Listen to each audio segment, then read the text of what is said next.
मेरा नाम कविता है। मेरी शादी होने वाली थी। मेरे घर पर जो मेरे लिए रिश्ता आया था, उससे मेरे माता-पिता बहुत खुश थे, क्योंकि जिस लड़के के साथ मेरी शादी होने वाली थी, उसके बारे में मेरे माँ-बाप ने बहुत तारीफ़ें सुनी हुई थीं। इतनी ज़्यादा तारीफ़ें सुनी थी कि वह लोग मुझे भाग्यशाली कह रहे थे। उनका कहना था कि तुम बहुत किस्मत वाली हो, जो तुम्हारी शादी इतने अच्छे और समझदार लड़के के साथ हो रही है। मुझे बहुत खुशी हुई थी कि चलो, अच्छा है, भगवान ने मेरे लिए किसी अच्छे हमसफ़र को मेरे भाग्य में लिख दिया है। मेरे घर पर मेरी शादी की खूब धूमधाम से तैयारी शुरू हो गई थी। मैंने लड़के को फ़ोटो में देख लिया था। लड़का बहुत ज़्यादा स्मार्ट था। मुझे तो मेरी सास ने देखते ही पसंद कर लिया था। मेरे ससुराल में मेरे पति और सास के अलावा कोई भी नहीं था। सुना था कि मेरे ससुर की मौत तो काफ़ी सालों पहले ही हो गई है और मेरे पति अपनी माँ के इकलौते बेटे हैं। हम तो 5 भाई-बहन थे, 3 बहनें और 2 भाई थे। मैं बहुत अमीर फैमिली से बिलॉन्ग करती थी। मेरे माँ-बाप ने शादी में मुझे सब कुछ दिया था, किसी चीज़ की कमी नहीं छोड़ी थी और मेरी शादी धूमधाम से की थी। मैं भी हर लड़की की तरह विदा होकर अपने ससुराल चली गई थी। ससुराल जाने के बाद मेरे दिल में भी हर लड़की की तरह हज़ारों अरमान थे। मैं बस यही चाहती थी कि मेरा पति मुझे बहुत प्यार और मोहब्बत देने वाला हो, मेरी इज़्ज़त करने वाला हो। मैं विदा होकर जैसे ही अपने ससुराल आई, तो वहाँ पर मैंने देखा कि मेरे स्वागत करने के लिए वहाँ पर कोई भी मौजूद नहीं था। बड़े ही सिंपल तरीके से मेरा स्वागत मेरी सास ने ही कर लिया था। इधर मेरे पति भी मेरे साथ गृह प्रवेश करने के लिए अंदर तक नहीं आए थे। वह तो ना जाने कहाँ चले गए थे। मैं आज अपनी शादी वाले दिन पार्लर से तैयार हुई थी और बहुत ज़्यादा खूबसूरत लग रही थी। मेरी सारी सहेलियां मुझसे कह रही थीं कि विकास तुम्हें देखते ही अपना दिल हार बैठेंगे। मेरी सहेलियों ने मेरी बहुत तारीफ़ की थी और सारे मेहमानों ने भी। लेकिन यहाँ ससुराल में तो मुझे कोई भी नज़र नहीं आ रहा था। घर में बड़ी ही खामोशी छाई हुई थी। ऐसा लग रहा था कि जैसे घर में शादी नहीं बल्कि किसी की मौत हुई हो। मैं अपनी शादी से जितनी खुश थी, यहाँ आने के बाद मेरे चेहरे पर उतना ही ज़्यादा मायूसी छा गई थी, क्योंकि हमारे घर की शादियाँ तो इस तरीके से नहीं होती थीं। हमारे घर की शादियाँ बहुत धूम-धड़ाके से की जाती थीं और 1 हफ्ते पहले ही सारे मेहमान हमारे घर पर आ जाते थे। इधर अपने पति को भी अपने साथ ना पाते हुए देखकर मैं और भी ज़्यादा दुखी हो गई थी। भला मेरे पति को तो मेरे साथ होना ही चाहिए था। ऊपर से मेरे ससुराल का घर तो बहुत ही छोटा था। सिर्फ 2 कमरे थे और छोटा-सा आंगन बना हुआ था। जबकि मेरे पेरेंट्स ने तो मेरे ससुराल की हर चीज़ की बहुत ही ज़्यादा तारीफ़ की थी। उन्होंने कहा था कि तुम्हारे ससुराल का घर बहुत बड़ा है और तुम्हारे ससुराल वाले भी आदत के बहुत अच्छे लोग हैं।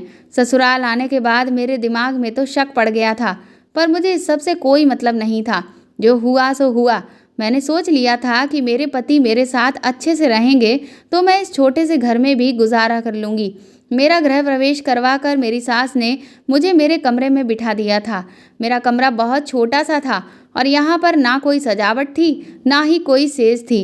मुझे ये सब देखकर बड़ी परेशानी हो रही थी कि आखिर मैं कहीं किसी गलत घर में तो नहीं आ गई। ये मेरी ससुराल ही है ना? ये सब सोच-सोच कर मेरा सिर दर्द करने लगा था। मैं बेड पर तैयार होकर अपने पति के आने का इंतज़ार करने लगी। थोड़ी देर के बाद मेरी सास कमरे में मेरे लिए दूध लेकर आईं।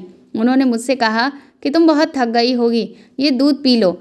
ये कहते हुए मेरी सास मेरे पास ही बैठ गईं और फिर वो मुझसे इधर-उधर की बातें बताने लगीं। सास तो आदत से बहुत अच्छी लग रही थी, क्योंकि उनके बोलने में बहुत मिठास थी। उनकी बातों के अंदाज से मेरे दिल को थोड़ी तसल्ली हुई थी कि चलो अच्छा है, कम से कम सास की आदत तो अच्छी है। घर छोटा है या फिर घर सुनसान में है, ये कोई इतना बड़ा मैटर नहीं था। मेरी सास काफ़ी देर तक मुझसे बात ही करती रही। मैं उनसे बातें तो कर रही थी, लेकिन मेरा ध्यान अपने पति पर था। रात इसी तरह से बातों में ही गुजरती चली जा रही थी, लेकिन मेरा पति अभी तक कमरे में नहीं आया था। थोड़ी देर के बाद मेरी सास कमरे से बाहर चली गई। मैंने गहरी सांस भरी थी कि चलो, अब मेरा पति कमरे में आ जाएगा। लेकिन मेरी सास कमरे से जाते हुए मुझे एक बात कहकर गई। उन्होंने कहा था कि बहू, जो भी काम हो मुझे ही बता देना। कमरे से बाहर निकलने की ज़रूरत नहीं है, वरना बहुत पछताओगी। मैं उनके इस अजीबोगरीब शब्दों पर दंग रह गई थी और खामोश हो गई थी। मुझे लगा कि शायद इनका दिमाग खराब हो गया है।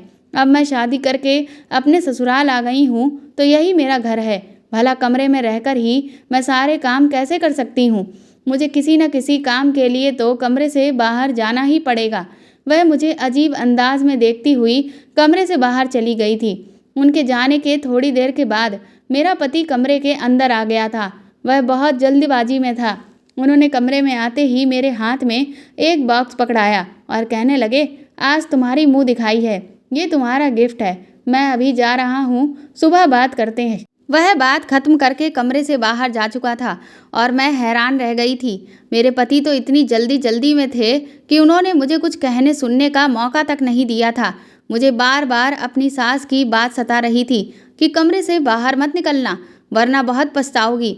इसका मतलब ये था कि ज़रूर यहाँ कोई ना कोई बहुत बड़ी गड़बड़ है।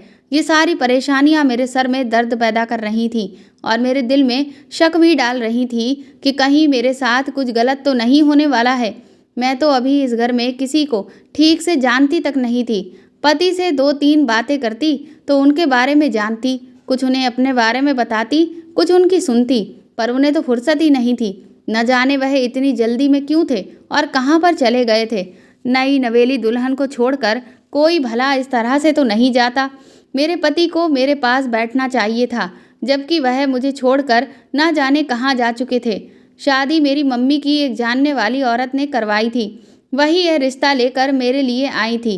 मेरे घरवाले वैसे भी यही चाहते थे कि मेरी शादी ऐसी जगह पर होनी चाहिए जहाँ पर ज़्यादा लोगों का झंझट ना हो। सिर्फ एक सास ही हो तो अच्छा है, और वह भी कितने दिनों की है। बाकी ये सब कुछ मेरे पति का ही तो है। मेरे पति के आगे पीछे कोई भाई बहन भी नहीं है। हमारे सारे रिश्तेदार मेरे इस रिश्ते पर बहुत खुश थे। लोगों को ये बात पता थी कि मैं अमीर बाप की बेटी हूँ। मेरे पिता मेरी शादी अच्छे तरीके से करेंगे और बहुत ज़्यादा दहेज देंगे, और मेरे माता पिता का कहना भी यही था कि हम अपनी बेटी की शादी उस घर में करेंगे जहाँ पर घर के मेंबर बहुत कम हो, लड़का पढ़ा लिखा हो और अच्छा कमाता हो, ताकि हमारी बेटी राज करे। मेरी मम्मी ने पूरे 15 साल जॉइंट फैमिली में गुजारे थे, और जॉइंट फैमिली में तो वैसे भी बहुत सारी लड़ाइयाँ रहती हैं। इसीलिए मेरी मम्मी का कहना तो यही था कि मैं अपनी बेटी के लिए अकेला घर देखूंगी, जॉइंट फैमिली नहीं देखूंगी, क्योंकि मेरी दादी और बड़ी माँ ने मेरी माँ को हमेशा दबा कर रखा था। वह दोनों सास बहुएं मेरी मम्मी पर अपना रौब चलाती थीं और मेरी मम्मी हमेशा बर्दाश्त करती रहती थी। हमारे घर में छोटी छोटी बातों पर लड़ाइयाँ होती रहती थीं और छोटी सी छोटी बात पर बड़े से बड़ा हंगामा हो जाता था। यही सब कुछ देखते हुए कुछ सालों के बाद मेरे पापा ने अलग घर खरीद लिया था और फिर हम लोग इस घर में शिफ्ट हो गए थे। अपने फैमिली वालों से अलग होकर मेरे पापा को बहुत बड़ा सदमा तो लगा था, लेकिन रोज़ रोज़ की लड़ाई झगड़े से वह भी अब तंग आ चुके थे। इसीलिए एक दिन उन्होंने खुद ही घर से निकलने का फैसला कर लिया था और दूसरा घर खरीद लिया था। जब मैं 12 साल की थी और उसके बाद मेरे सबसे छोटे भाई बहन हुए। इसी तरह से हम 3 भाई बहन का जन्म तो दादा दादी के घर में ही हुआ था और 2 भाई बहन का जन्म नए घर में हुआ था। इस घर में रहते हुए हमें काफ़ी साल गुजर गए थे। खूब मौज मस्ती के दिन गुजारे थे। ज़िंदगी अच्छी लगने लगी थी और जवान होते होते हमारी सारी परेशानियां दूर हो गई थीं। मेरे पापा का बिजनेस भी अच्छा चलने लगा था। उन्होंने हमारी खुशी के लिए सब कुछ किया, यहाँ तक कि हमारी हर छोटी से छोटी और बड़ी से बड़ी डिमांड को भी पूरा करने की हर तरह से कोशिश की। मैं अपने माता पिता की सबसे बड़ी बेटी थी, इसीलिए सब मुझे बहुत प्यार करते थे। मेरे सारे भाई बहन मुझसे छोटे थे। मेरे मम्मी पापा ने हमेशा हम भाई बहनों का कहना माना था और उन्होंने हम 5 भाई बहनों को बहुत अच्छे संस्कार दिए थे। हम 5 भाई बहन एक दूसरे से बहुत प्यार करते थे। कभी हम भाई बहनों के बीच मनमुटाव नहीं हुआ था। मैं अपनी पुरानी ज़िंदगी के बारे में सोच रही थी और यही सब कुछ सोचते सोचते दिन निकल आया था। लेकिन मेरे पति कमरे के अंदर नहीं आए थे। टेंशन की वजह से मुझे सारी रात नींद नहीं आई थी। मेरी शादी की पहली रात मुझे इस तरह से छोड़कर मेरा पति कहाँ चला गया था, ये सवाल मेरे दिमाग में बार बार आ रहा था। ऐसा तो तभी होता है जब सामने वाला किसी गलत काम में शामिल हो। मैं अपने पति का इंतज़ार करती रही, मगर वह नहीं आया। सुबह के 6 बज चुके थे। मैंने यही सोचा कि मैं अपनी सास के कमरे में जाकर पता लगाती हूँ कि उनका बेटा आखिर गया कहाँ है। मैंने अपनी सास के दरवाजे पर जाकर दस्तक दी तो ये देखकर मैं हैरान रह गई थी कि दरवाज़ा मेरे पति ने ही खोला था। मैं ये देखकर एकदम से चौंक गई थी और सोचने लगी थी कि शादी की पहली रात उन्हें अपनी पत्नी के साथ उसके कमरे में गुजारनी थी, ना कि अपनी माँ के साथ। आखिर वह अपनी माँ के कमरे में क्या कर रहे थे? वह भी मुझे देखकर कुछ परेशान तो हो गए थे। उनके चेहरे पर मुझे देखते ही अजीब से एक्सप्रेशन आ गए थे। वह मुझे घबराते हुए पूछने लगे, तुम यहाँ?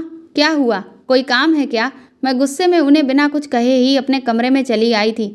इस बार मुझे बहुत ज़्यादा गुस्सा आ रहा था कि वह अपनी माँ के कमरे में क्यों थे। उनकी माँ तो बिल्कुल ठीक ठाक थी। भला उन्हें अपनी माँ के साथ ऐसे मौके पर तो नहीं होना चाहिए था।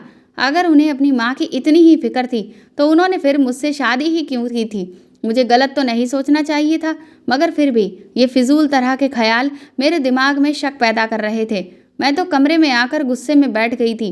मेरा पति मेरे पीछे पीछे चला आया और कहने लगा, मेरी माँ की तबीयत ठीक नहीं है, वह थोड़ी बीमार है, इसीलिए रात को मैं उनके कमरे में ही रुक गया था। मुझे पता है तुम्हें मेरा ये सब करना अच्छा नहीं लगा होगा, लेकिन अब तुम ही बताओ कि मेरी माँ का इस दुनिया में मेरे अलावा कौन है? भला मैं ही तो उनका ख्याल रख सकता हूँ।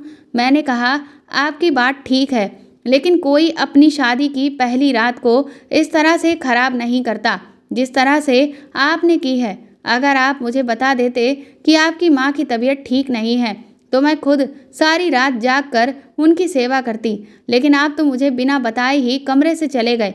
मुझे लगा कि शायद आप घर से बाहर गए होंगे, लेकिन जब मैंने आपको आपकी माँ के कमरे में देखा तो मुझे और भी ज़्यादा गुस्सा आ गया था। नई नवेली दुल्हन के साथ ऐसा बिहेव करते हैं क्या? आप मेरे साथ थोड़ी बहुत देर बैठकर बातचीत तो कर सकते थे, उसके बाद अपनी माँ के कमरे में चले जाते। मुझे कोई प्रॉब्लम नहीं थी, लेकिन आपके इस तरह से जाने पर मैं आपसे सख्त नाराज़ हूँ। मेरी ये बात सुनने के बाद मेरे पति के चेहरे का रंग उतर गया था। वह मुझे मनाने की कोशिश करने लगे, लेकिन मुझे तो उनकी रात की हरकत पर बहुत ज़्यादा गुस्सा आ रहा था। थोड़ी देर के बाद मेरी सास हमारे कमरे में नाश्ते की ट्रे लेकर चली आई थी, लेकिन मैं उनको देखकर हैरान थी। उनको देखकर तो बिल्कुल भी ऐसा नहीं लग रहा था कि उनकी कहीं से तबीयत खराब है, बल्कि उन्होंने अपने हाथ से ही हम दोनों के लिए नाश्ता बनाया हुआ था। मैंने अपने पति से तो कुछ नहीं कहा, मैं खामोश रही। हम दोनों पति पत्नी ने मिलकर नाश्ता किया। मैं जब कमरे से बाहर गई तो मैंने देखा कि मेरी सास किचन में खड़ी हुई दोपहर का खाना भी बना रही हैं। मैंने उनसे कहा कि मैं आपकी मदद कर देती हूँ। मुझे देख कर के तो जैसे वह हैरान हो गई थी। मुझे देखते ही वह मुझसे कहने लगी, अरे तुम कमरे से बाहर क्या कर रही हो? मैंने तुम्हें कहा था ना कि कमरे से बाहर मत निकलना। चलो कमरे में जाओ, अभी तुम नई नवेली दुल्हन हो, मैं तुमसे कोई काम नहीं करवाना चाहती हूँ। वह तो इस तरह से मुझसे बातें कर रही थी कि जैसे मैं कमरे से बाहर निकलकर बहुत बड़ी गलती कर दी हो। मैंने कहा, माँ जी आपकी तबीयत ठीक नहीं है, इसीलिए मैं कमरे से बाहर आ गई। सोचा कि किचन में जाकर देख लेती हूँ, कोई काम होगा तो कर लूँगी, लेकिन आप तो मुझे काम करने से साफ इनकार कर रही हो। अब ये मेरा घर है, मैं इस घर की बागडोर अपने हाथों से संभाल सकती हूँ। मेरी सास कहने लगी, हाँ वो मेरी तबीयत रात को खराब हो गई थी, लेकिन अब मैं बिल्कुल ठीक हूँ। मैं सारे काम काज को खुद कर सकती हूँ। अगर तुम्हें किसी चीज़ की ज़रूरत हो तो तुम मुझे कमरे से ही आवाज़ लगा सकती हो, मैं तुम्हारे कमरे में फ़ौरन ही आ जाऊँगी, लेकिन तुम्हें कमरे से बाहर निकलने की कोई भी ज़रूरत नहीं है। चलो जल्दी से अपने कमरे में वापस जाओ। ये सब कुछ मेरे लिए बहुत ही हैरान कर देने वाला था। भला मेरी सास मुझे कमरे से बाहर निकलने के लिए बार बार मना क्यों कर रही थी? मेरी तो कुछ भी समझ में ही नहीं आ रहा था। मेरा पति किसी काम से बाहर गया हुआ था। मैंने सोच लिया था कि जब वह घर वापस आएगा तो मैं उससे इस बारे में ज़रूर बात करूँगी। मैं अपने कमरे में वापस चली गई थी, लेकिन इस छोटे से कमरे में मुझे एकदम से घुटन महसूस हो रही थी। एक तो ये छोटा सा कमरा था, दूसरा इसमें एसी भी नहीं लगा हुआ था। छत पर एक छोटा सा पंखा लगा हुआ था और वह भी इतनी धीमी रफ्तार से चल रहा था कि मुझे बहुत ज़्यादा गर्मी लग रही थी, क्योंकि हमारे घर के कमरे बहुत बड़े बड़े थे और हम भाई बहनों के कमरे भी अलग अलग थे। अपने मायके में मुझे कभी भी सर्दी और गर्मी का एहसास ही नहीं हुआ, लेकिन यहाँ तो मेरा दम घुट रहा था। मेरा मन कर रहा था कि मैं कमरे से बाहर चली जाऊँ। मुझे बहुत ज़्यादा गर्मी लग रही थी, लेकिन मेरी सास ने मुझे कमरे से बाहर निकलने के लिए सख्त मना किया हुआ था। आखिर इसकी क्या वजह थी, ये तो मुझे मेरे पति ही बता सकते थे। मैं कमरे में बैठी हुई उनका इंतजार कर रही थी। मेरे पास मोबाइल भी नहीं था जो मैं अपने पति को कॉल कर लेती या फिर अपने मम्मी पापा को कॉल करके उनका हाल चाल पूछ लेती। लगभग 2 घंटे के इंतजार के बाद मेरे पति घर आ गए थे। मुझे उनके बोलने की आवाज़ सुनाई दे रही थी। शायद वह अपनी माँ से कुछ बात कर रहे थे, लेकिन वह अब की बार भी कमरे में नहीं आए थे। मुझे उनका इंतज़ार करते हुए बहुत देर हो गई। फिर मैं हार कर कमरे से बाहर निकल ही गई। मैंने अपने कमरे से बाहर झाँक कर देखा तो शायद मेरे पति अपनी माँ के कमरे में बैठे हुए थे। मेरी सास के कमरे का दरवाज़ा खुला हुआ था। मैं जैसे ही कमरे के दरवाजे की तरफ गई तभी अचानक मेरे पति कमरे से बाहर निकल आए और मुझे देखते ही उन्होंने अपनी माँ के कमरे का दरवाज़ा बंद कर दिया और फिर मुझसे कहने लगे, तुम यहाँ पर क्या कर रही हो? चलो आओ, हम दोनों कमरे में चलते हैं। मेरे पति ने मेरी कोई बात नहीं सुनी और मेरा हाथ पकड़कर सीधा मुझे कमरे के अंदर ले आए, जबकि उन्होंने अपनी माँ को कमरे में बंद कर दिया था। मुझे अच्छी तरह से ध्यान था कि मेरी सास सो नहीं रही थी, वह तो जाग रही थी और ये दोनों माँ बेटे आपस में कोई बात कर रहे थे। मेरे पति ने मुझे बातों में लगाने की कोशिश की और कहने लगे, तुम अभी नई नवेली दुल्हन हो, तुम आराम करो। मैंने अपने पति से कहा, देखिए विकास, आपके घर में मेरा बहुत दम घुट रहा है। मैं छोटे से कमरे में इस तरह से गुजारा नहीं कर सकती। मुझे बाहर की ताज़ी हवा की भी ज़रूरत है। आपकी माँ ने तो मुझे कमरे से बाहर निकलने के लिए सख्त मना कर दिया है, लेकिन मैं आपसे ये पूछना चाहती हूँ कि वह ऐसा क्यों कर रही हैं? मेरे पति ने कहा, हमारे यहाँ नई नवेली दुल्हन कमरे से ज़्यादा बाहर नहीं निकलती, वरना अपशगुन हो जाता है। और अभी तो तुम्हारी शादी को ढंग से 24 घंटे भी पूरे नहीं हुए हैं, तो अगर ऐसे कमरे से तुम बार बार बाहर निकलोगी तो अपशगुन माना जाएगा। बस इसीलिए माँ तुमसे मना कर रही है। मैंने कहा, लेकिन ऐसे कब तक चलेगा? मैं कैसे इस कमरे में गुजारा करूँगी? बहुत गर्मी हो रही है।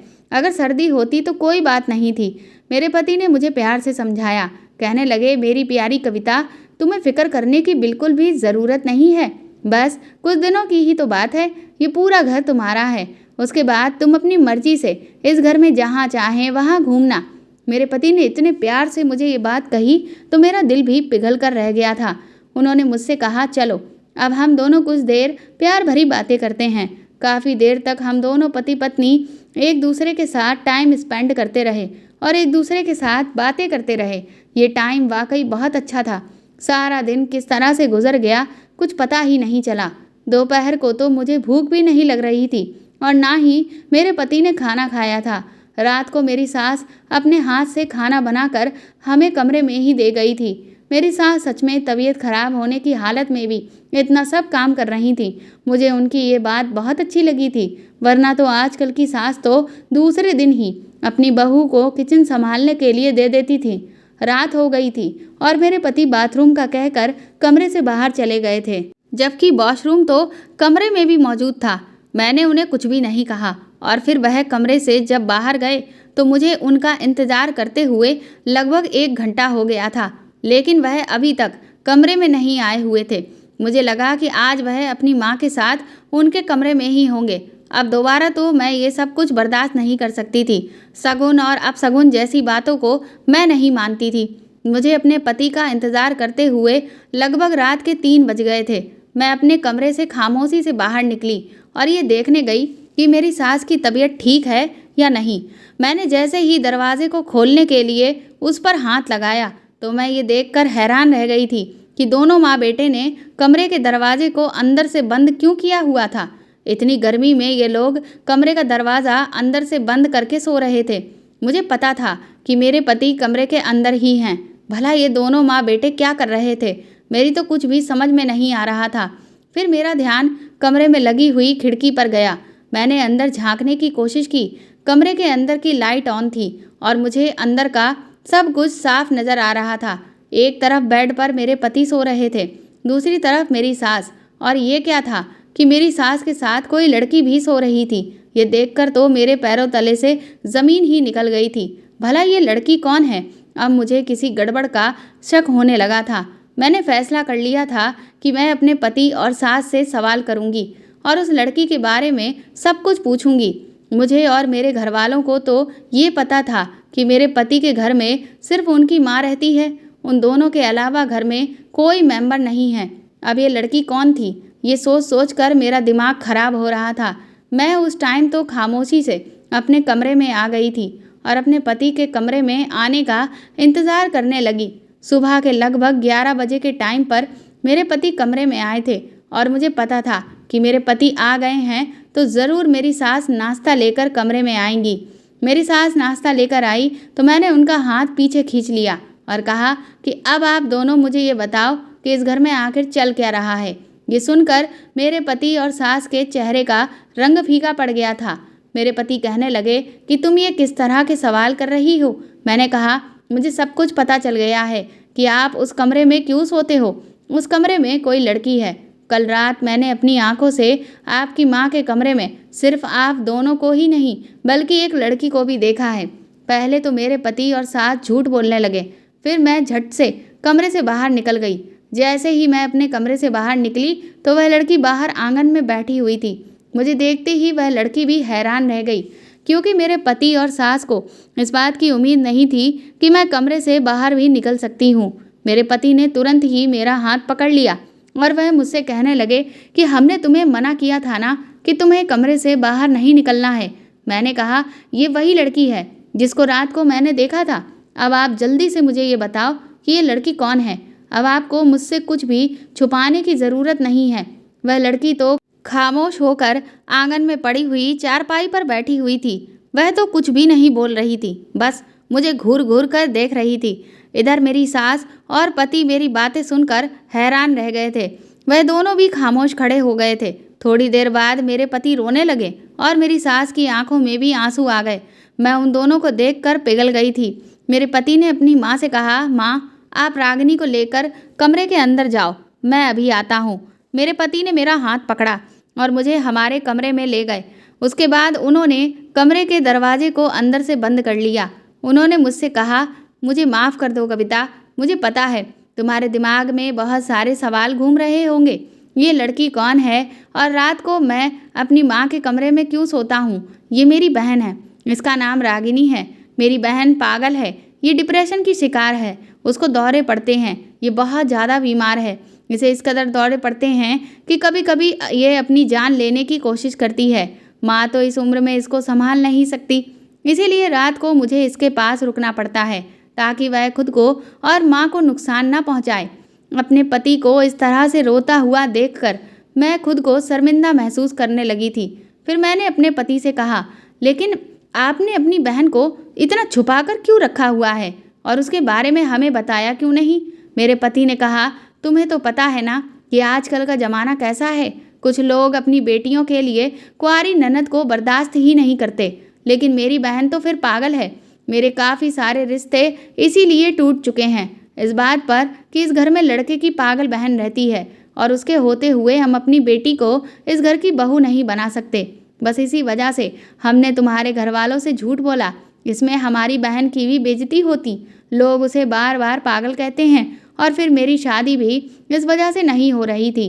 ये हमारी बहुत बड़ी मजबूरी थी कविता, इसीलिए हमने तुम लोगों से झूठ बोला। मेरी माँ की हमेशा तबीयत खराब रहती है इसी टेंशन की वजह से, और इधर मैं भी अपनी बहन की हालत देखकर परेशान रहता हूँ। मेरे पति की आंखों में अपनी बहन को लेकर मोहब्बत बहुत दिखाई दे रही थी और वह रोए चले जा रहे थे। उन्होंने कहा कि जब कोई उनकी बहन को पागल कहता है तो उन्हें बहुत ज़्यादा अफसोस होता है, उनको तकलीफ़ पहुंचती है। इसी वजह से वह उसको दुनिया के सामने लेकर नहीं आना चाहते। यही वजह है कि वह सिर्फ कमरे तक ही रहती है और कभी कभी किसी काम के लिए कमरे से बाहर निकलती है तो उसे कमरे के अंदर ही रहने दिया जाता है, क्योंकि वह कभी भी कुछ भी गलत कर लेती है। मुझे भी अपने पति को रोता हुआ देखकर बहुत अफसोस हो रहा था और सबसे ज़्यादा बुरा मुझे इस बात पर लग रहा था कि मैंने अपने इतने अच्छे पति पर शक किया था। कुछ देर के बाद मेरे पति ने कमरे का दरवाज़ा खोल दिया था और मेरी सास मेरे कमरे में आ गई थी। वह भी बहुत रो रही थी। उन्होंने मुझसे कहा, बहू अब ये सारा घर तुम्हारा है, बस तुम्हारी शादी को 2 दिन हो चुके हैं। अब तुम चाहो तो कमरे से बाहर निकल सकती हो, अब कोई अपशगुन नहीं होगा। ये बात सुनकर मुझे खुशी हुई थी। मेरे ससुराल में सब कुछ ठीक हो गया था। धीरे धीरे मेरी ज़िंदगी रूटीन पर आ गई थी। मेरी सास ने अपने बेटे को समझाया था कि तुम रात को बहू के साथ ही सोया करो। अगर बेटी कुछ गलत करने की कोशिश करेगी तो मैं तुम्हें बता दिया करूँगी। अब मेरे पति रात को मेरे साथ ही सोने लगे थे। मेरी ज़िंदगी ससुराल में अच्छी गुजर रही थी। मेरी शादी को 1 हफ्ता हो गया था। इस 1 हफ्ते में 5 दिन तो बहुत अच्छे गुजरे थे, लेकिन फिर एक दिन अचानक मेरे पति ने मुझसे कहा कि आज फिर मुझे अपनी माँ के कमरे में ही सोना पड़ेगा। वह यही बात कहकर कमरे से बाहर चले गए और मैं सोचने लगी कि भला फिर ऐसा कब तक चलता रहेगा। क्या वह हर दूसरे तीसरे दिन इसी तरह से रात अपनी माँ के कमरे में ही गुजारेंगे, जबकि मेरी सास ने उनसे कह दिया था कि तुम बहू के कमरे में सो जाया करो। लेकिन फिर भी मेरे पति को अपनी बहन की ही टेंशन लगी रहती थी। अगली रात भी यही हुआ था। मेरे पति को लगातार अपनी माँ के कमरे में सोते हुए 3 दिन हो गए थे। उससे पहले भी 2 रातें वह सो चुके थे। मैं इन सब बातों से बहुत तंग आ गई थी। इसीलिए मैं गुस्से से अपनी सास के कमरे के दरवाजे पर चली गई और दरवाजे को ज़ोर ज़ोर से बजाने लगी, मगर शायद वह तीनों बहुत गहरी नींद में सो चुके थे। किसी ने भी दरवाज़ा नहीं खोला। ये लोग दरवाज़ा क्यों नहीं खोल रहे थे? मुझे इस बात पर अब बहुत गुस्सा आ रहा था। मैं अब और अकेले इस कमरे में नहीं रह सकती थी। मुझे अपने पति के साथ की ज़रूरत थी। अभी मैं नई नवेली दुल्हन थी और इतनी जल्दी मेरा पति मुझे बार बार अकेला छोड़कर जाता रहता था। काफ़ी देर तक दरवाज़ा बजाने के बाद मैं वापस अपने कमरे में आ गई थी। हमारी शादी को 1 हफ्ते से ज़्यादा हो गया था, लेकिन अभी तक मेरा पति मुझे घर से बाहर कहीं घुमाने भी लेकर नहीं गया था। अगली सुबह जब मेरा पति कमरे में आया तो मैं उस पर बरस पड़ी और पूछा कि कल रात तुमने दरवाज़ा क्यों नहीं खोला था? मेरे पति ने मुझे तसल्ली देते हुए कहने लगे, शायद हम लोग गहरी नींद में सो रहे होंगे, इसीलिए दरवाज़ा नहीं खोला होगा। मैंने कहा, तुम अपनी माँ के कमरे में सोते हो तो दरवाजे को अंदर से लॉक क्यों करते हो? दरवाज़ा खोलकर भी तो सो सकते हो। आखिर किसी गैर के कमरे में थोड़े सो रहे हो। तुम्हारी माँ का कमरा है और तुम लोगों को गर्मी नहीं लगती दरवाज़ा बंद करके सोने पर? मेरे इस सवाल पर मेरा पति घबरा गया और कहने लगा, तुम्हें बताया तो था कि मेरी बहन को दौरे पड़ते हैं, वह कमरे से कहीं बाहर ना निकल जाए, बस इसीलिए कमरे के दरवाजे को अंदर से बंद रखते हैं। मैंने कहा, अगर तुम्हें यही डर है तो कल से फिर मैं भी तुम्हारी बहन और माँ के साथ सो जाया करूँगी। मैं उन दोनों का ख्याल रखूँगी और तुम हमारे कमरे में ही रहना। मैंने नोटिस किया था कि मेरी इस बात पर मेरे पति के चेहरे का रंग उड़ गया था। भला मैं भी तो अपने पति को किसी और के पास नहीं जाने दे सकती थी। मैं रोने लगी, मगर मेरे पति ने मुझे चुप नहीं करवाया और कमरे से बाहर चला गया।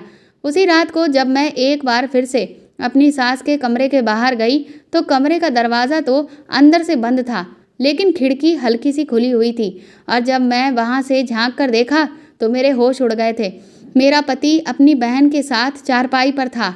आखिर ये सब क्या था? और वह दोनों जिस तरह से लेटे हुए थे वह देखकर मुझे कुछ भी ठीक नहीं लग रहा था। अब मेरा दिमाग दूसरी दिशा में चलने लगा था। अगले दिन मेरी सास दोपहर के टाइम पर अपने कमरे में सो रही थी। मेरा पति घर पर नहीं था। मैंने खिड़की से झांक कर देखा तो रागिनी जाग रही थी। मैंने धीरे से रागिनी को आवाज़ लगाई और कहा कि दरवाज़ा खोल दो। उसने डर की वजह से मना कर दिया। वह कहीं से भी मुझे पागल नहीं लग रही थी, बल्कि बहुत ज़्यादा डरी हुई लग रही थी। उसने मुझे दरवाज़ा खोलने से साफ इनकार कर दिया।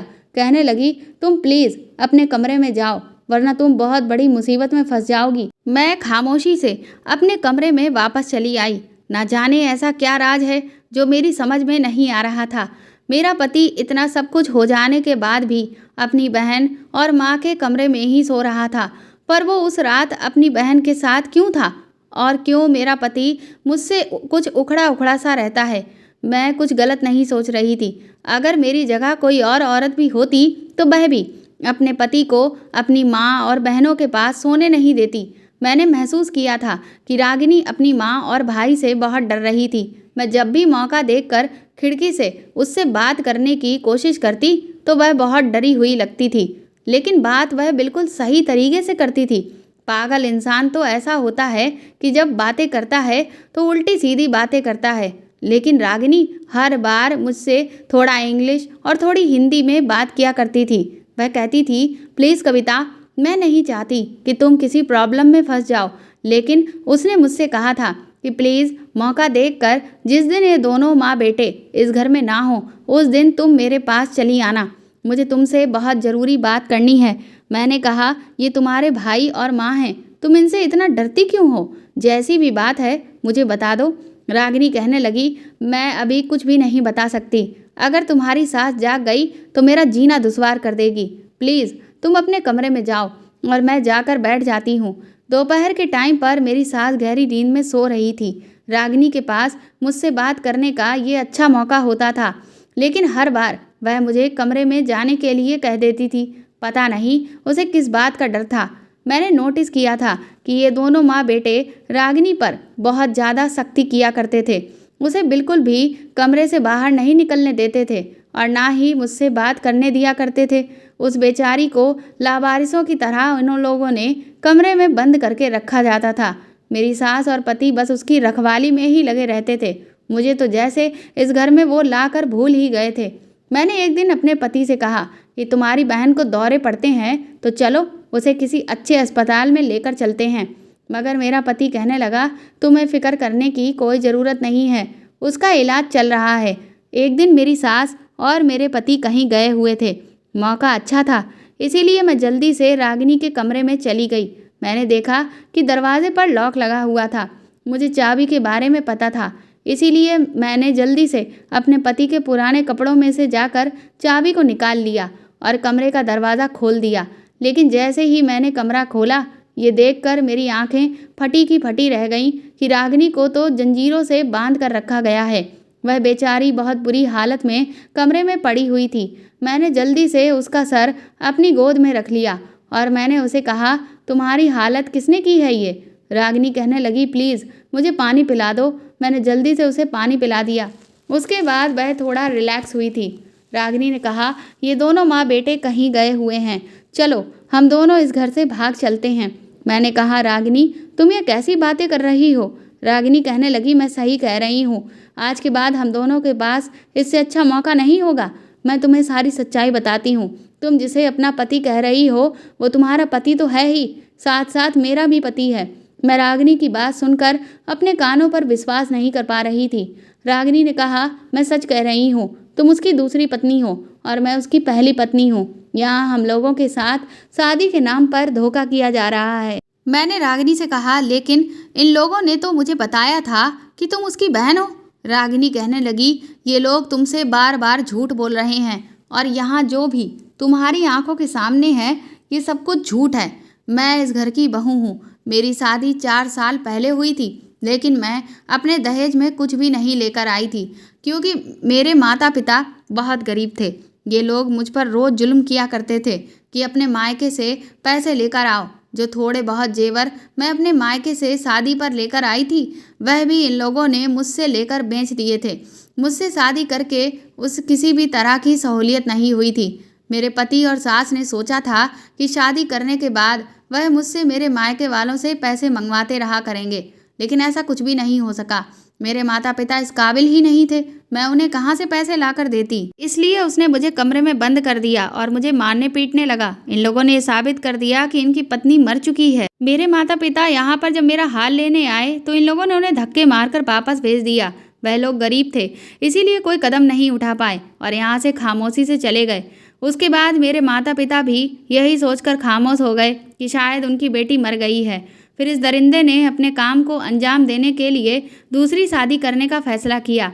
इस बार किसी अमीर बाप की लड़की से शादी करेगा ताकि उसके सारे जेवर दहेज में जितना भी कीमती सामान आएगा उसे बेचकर ये माँ बेटे अपना खर्चा पूरा कर सकेंगे, क्योंकि हमारा पति कोई काम नहीं करता है, वह बिल्कुल आवारा है और इसी सब को उसने अपना बिजनेस बनाया हुआ है।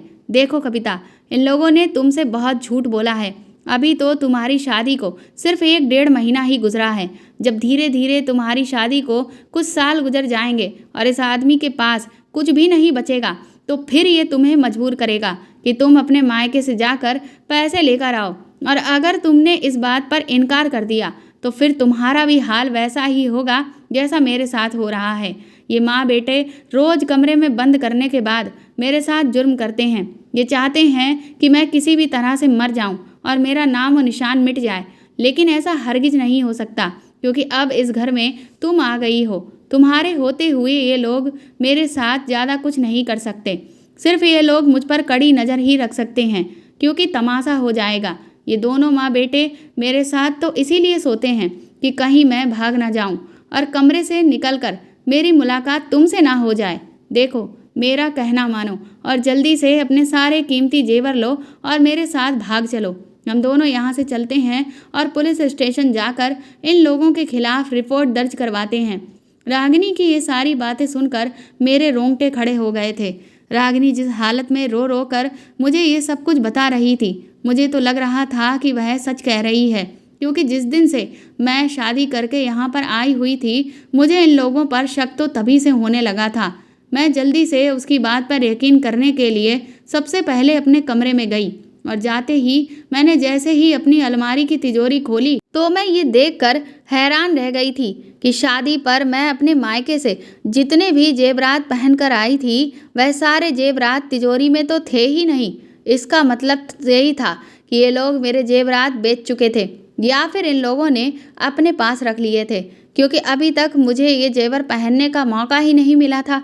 मेरा पति ना तो मुझे कहीं बाहर लेकर गया था और ना ही घर में कोई मेहमान आया था ताकि मैं किसी खास मौके पर ये सब पहनती। मुझे रागिनी की बात बिल्कुल सही लगी थी और हमारे पास अब बहुत अच्छा मौका था यहाँ से भाग निकलने का, और ये दोनों माँ बेटे ज़रूर ही कोई सामान बेचने गए होंगे। मैंने जल्दी से रागिनी को लिया और हम लोग घर से बाहर भाग गए। रागिनी को लेकर मैं अपने मायके चली गई थी। वहाँ जाकर मैंने अपने मम्मी पापा को सारी बात बता दी। मेरे घर वालों ने मेरी बात को तसल्ली से सुना तो उन लोगों ने उन लोगों के खिलाफ पुलिस में रिपोर्ट दर्ज करने के लिए कहा। मेरे पापा ने घर पर ही पुलिस को बुला लिया, क्योंकि मेरे पापा की पुलिस से बहुत अच्छी जान पहचान थी। हम लोगों ने पुलिस को सब कुछ सच सच बता दिया और पुलिस ने उन दोनों माँ बेटे को अरेस्ट कर लिया, क्योंकि वह रागिनी पर बहुत ज़्यादा जुर्म कर चुके थे और मुझे भी बहुत बेवकूफ़ बना चुके थे। वह लोग इस जुर्म के लिए इनकार कर रहे थे, लेकिन जब पुलिस ने उनसे कहा कि इन दोनों के जेवर और कीमती चीज़ें कहाँ हैं, तो वह लोग शर्मिंदा हो गए और पुलिस की थोड़ी सी मार खाने के बाद दोनों माँ बेटे ने सारी सच्चाई कबूल कर ली। अब वह दोनों माँ बेटे सलाखों के पीछे हैं। मेरे पापा ने रागिनी को उसके माता पिता के घर भिजवा दिया। रागिनी के माता पिता अपनी बेटी को जिंदा देखकर बहुत खुश हो गए थे, वरना तो उन्होंने ये उम्मीद ही छोड़ दी थी कि उनकी बेटी जिंदा भी वापस लौट सकती है। मेरे माता पिता को इस बात की खुशी थी कि रागिनी की वजह से उनकी बेटी भी सही सलामत घर लौट आई है, वरना आने वाले टाइम में रागिनी के साथ साथ उनकी बेटी के साथ भी वही सब होता जो सब कुछ रागिनी के साथ हुआ था। भगवान की कृपा थी कि मैं ऐसे दरिंदे आदमी के अत्याचार का शिकार नहीं बनी थी। मेरी शादी कुछ दिनों बाद ही दूसरे लड़के के साथ हो गई थी। इस बार मेरे माता पिता ने बहुत छानबीन करके मेरी शादी की थी, लेकिन ये लोग बहुत अच्छे थे। मैं अपनी ससुराल में खुश रहती हूँ और मेरे माता पिता मेरी तरफ से बेफिक्र हैं। तो दोस्तों, आपको ये कहानी कैसी लगी हमें कमेंट करके ज़रूर बताएं और प्लीज़ इस कहानी को ज़्यादा से ज़्यादा शेयर और लाइक करके मेरे चैनल को सपोर्ट करें। साथ ही अगर आप चाहें तो मुझे सुपर थैंक्स भी खरीद कर दे सकते हैं। सुपर थैंक्स का ऑप्शन आपको इस वीडियो के नीचे दिए हुए सभी ऑप्शंस में दिख जाएगा, जो कि हार्ट शेप में बने हुए डॉलर के साइन के तौर पर है। और अगर आप मेरे चैनल पर नए हैं तो सब्सक्राइब करके बेल आइकन को ज़रूर दबा दीजिएगा, ताकि आगे भी मैं आपको ऐसी ही अच्छी कहानियाँ सुनाती रहूँ। Thank you.